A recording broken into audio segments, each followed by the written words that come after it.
sisi matematika untuk penilaian akhir semester 2. Oke, hari ini Mister akan memberikan pembahasan matematika yang sederhana, yang simpel dan yang mudah dipahami untuk kalian yang belajar di rumah.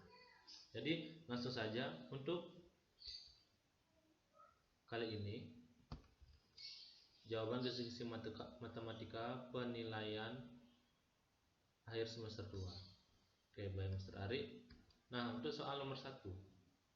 Sebutkan dua ciri-ciri bangun datar segi banyak tidak beraturan. Nah, ciri-ciri bangun datar segi banyak tidak beraturan adalah ini bisa langsung didapatkan, terdapat sisi lengkung, sisi-sisinya tidak sama panjang dan sudut-sudutnya tidak sama besar. Jadi karena diminta ciri-ciri, kalian harus sebutkan yang kalian sudah pahami dari ciri-ciri dari bangun datar segi banyak tidak beraturan. Ingat ya, kata kuncinya tidak beraturan. Kalau sudah ada segi banyak tidak beraturan, berarti terdapat sisi lengkung. Itu yang utama yang perlu diingat. Kalau yang beraturan ya sebaliknya, tidak ada sisi lengkung. Nah, itu pembahasan untuk soal nomor 1. Lanjut untuk pembahasan nomor 2.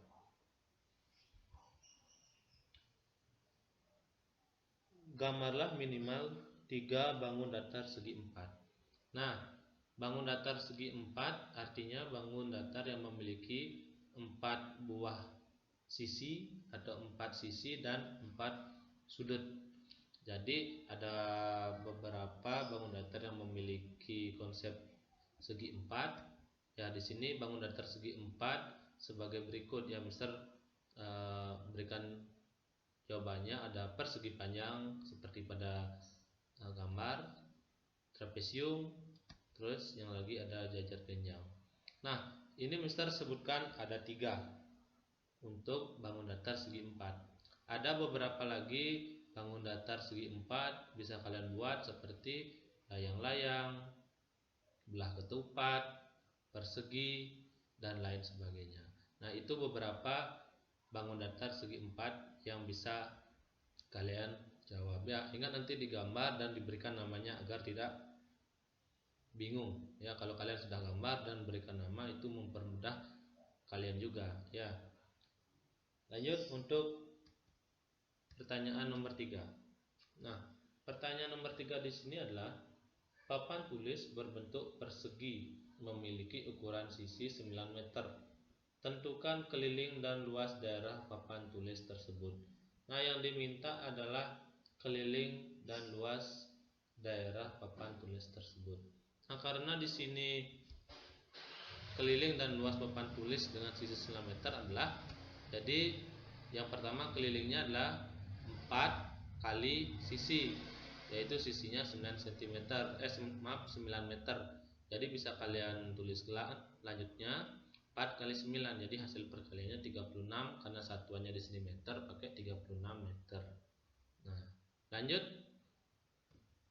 luasnya. Nah, luas dari persegi adalah sisi kali sisi, atau bisa kita singkat S kali S.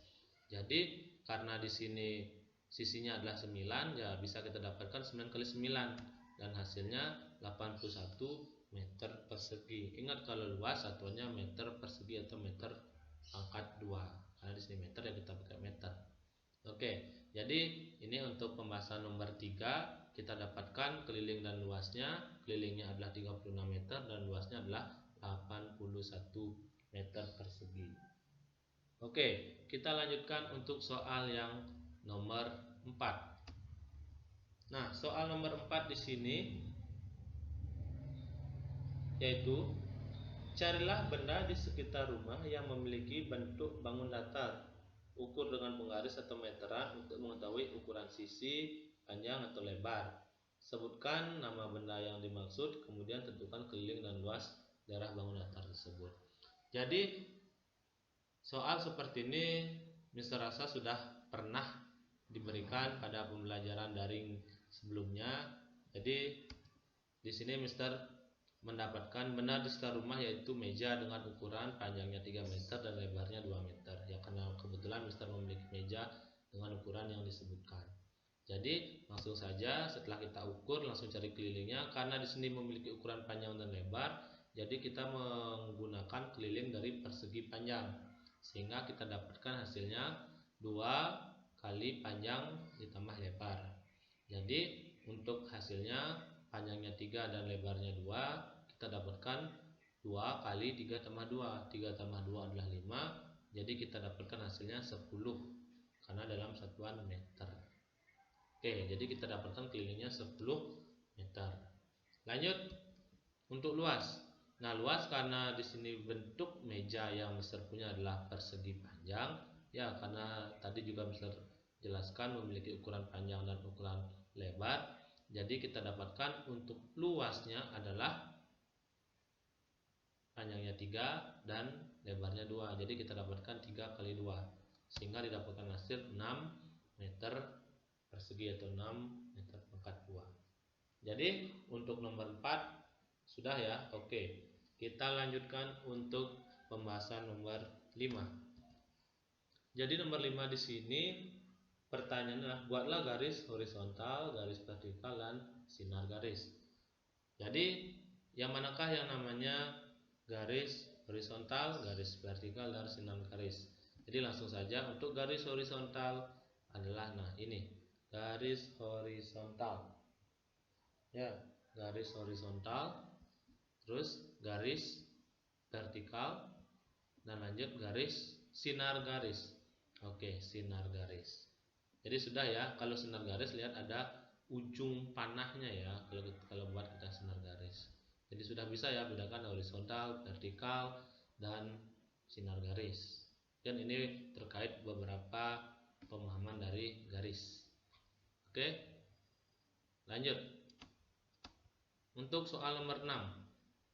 Nah, soal nomor 6 ini kita diminta mencermati data ya. Data siswa yang memiliki berat badan di bawah 34 kg adalah siswa dengan berat badan berapa aja. Nah, karena di sini pertanyaannya adalah siswa yang memiliki berat badan kurang dari 34. Jadi, siswa yang memiliki berat badan di bawah 34 adalah siswa dengan berat badan, ya ini 30 kg sebanyak 5 orang, 31 kg sebanyak 3 orang, 32 kg sebanyak 4 orang, dan 33 kg sebanyak 2 orang.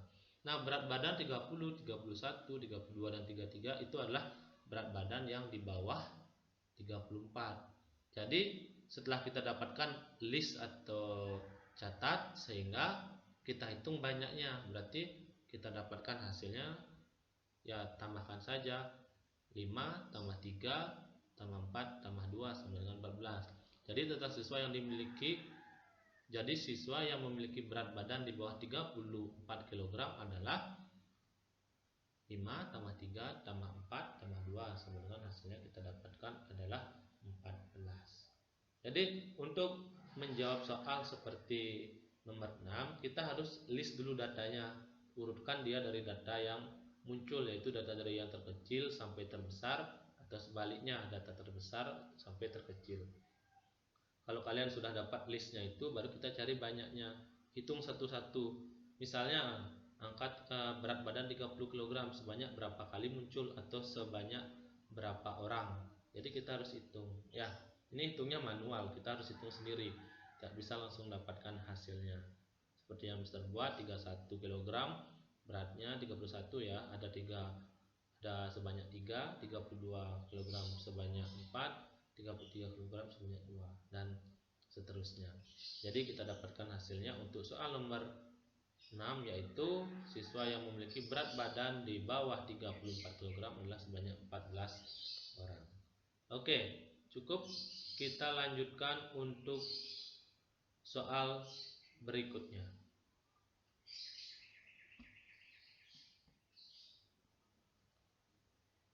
Lanjut untuk soal nomor 7. Kita bahas untuk soal nomor 7. Nah, sajikan data di atas dalam bentuk diagram batang. Untuk soal nomor 7, karena diminta disajikan dalam bentuk diagram batang, jadi seperti yang Mister jelaskan tadi, kalian harus list dulu data terkecil sampai data terbesar, dan tentukan masing-masing data tersebut berapa banyak yang dimiliki dari data tersebut. Seperti tadi, langsung untuk datanya Mister buatkan dalam bentuk diagram batang. Oke, untuk untuk berat badan 30 ada 5 orang, 31 ada 3 orang, 32 ada 4 orang, 33 ada 2 orang, 34 ada 7 orang, dan yang terakhir 35 ada 33 orang. Jadi diagram batangnya nanti kalian buat seperti yang pada slide yang Mister sampaikan ini. Ya, yang pertama seperti di awal tadi Mister jelaskan pada soal nomor 6, kalian harus list dulu. Kalau kalian sudah dapat listnya, ya mudah kalian dapatkan ya, seperti tadi. Oke, itu soal untuk nomor 7. Lanjut, kita bahas soal nomor 8. Nah, untuk soal nomor 8, di sini kalian diminta lukislah sudut 45 derajat dan 150 derajat. Jadi kalian harus gunakan busur derajat yang kalian miliki. Kalau kalian tidak menggunakan busur derajat, ya susah untuk menggambar sudut yang diminta, sudut 45 derajat dan sudut 150 derajat. Nah, yang pertama sudut 45 derajat Mister buatkan seperti ini. Jadi bisa kalian buat dari kiri ataupun bisa kalian buat dari kanan. Untuk sudut 45 derajat seperti gambar yang Mister buat. Ya, nanti kalau kalian pakai busur derajat bisa dapat 45 derajat. Karena di sini Mister pakai slide dan gambar, ya kurang lebih seperti ini nanti gambar untuk sudut 45 derajat. Begitu pula untuk sudut 150 derajat. Oke, perhatikan garis lengkung pada pojok ya. Ini ya, ini pojokannya, inilah yang menentukan sudutnya ya. Berarti lengkungannya ini dari sisi kiri ya menuju titik tengahnya di sini dan ke kanan titik lagi satu. Berarti lengkungan ini ada di tengah-tengah, inilah menunjukkan sudutnya 150 derajat. Begitu pula untuk 45 derajat ya, lengkungannya berarti inilah sudut 45 derajat. Begitu pula di sini ya, ini 45 derajat. Oke, sekian untuk nomor 8, pembahasan nomor 8. Kita lanjutkan untuk soal nomor 9. Jadi di sini nomor 9 adalah sebuah segitiga DEF dengan besar sudut D adalah 54 derajat dan besar sudut E adalah 62 derajat, dan pertanyaannya adalah tentukan besar sudut F. Nah, untuk menentukan besar sudut F, yang perlu kita pahami pertama di sini ada 3 buah sudut. Kalau 3 buah sudut berarti kita menggunakan konsep dari segitiga. Oke, segitiga.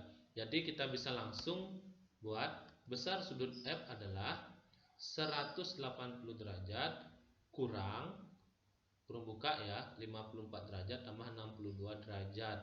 Nah, kenapa 180 derajat? Seperti yang Mister sudah jelaskan di pembelajaran sebelumnya, 180 derajat itu didapatkan dari ketiga sudut dari segitiga, entah itu segitiga sembarang, segitiga lancip, segitiga siku-siku, dan sebagainya. Semua segitiga, jika ketiga sudutnya kita jumlahkan, itu akan menghasilkan besarnya adalah 180 derajat.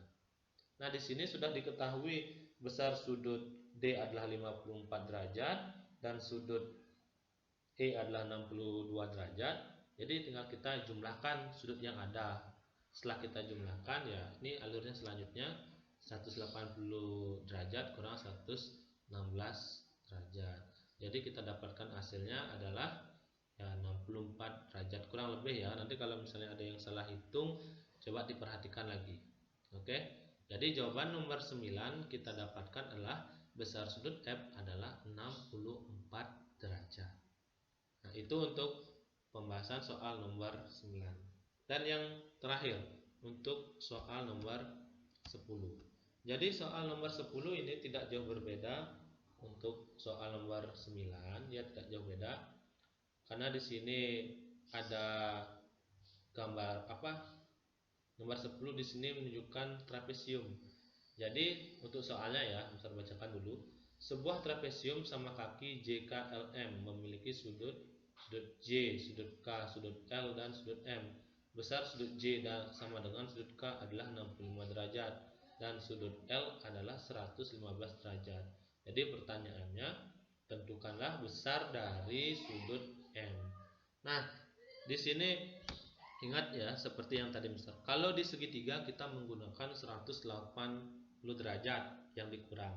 Tapi kalau di sini segi 4, jadi kita gunakan 360 ya, 360.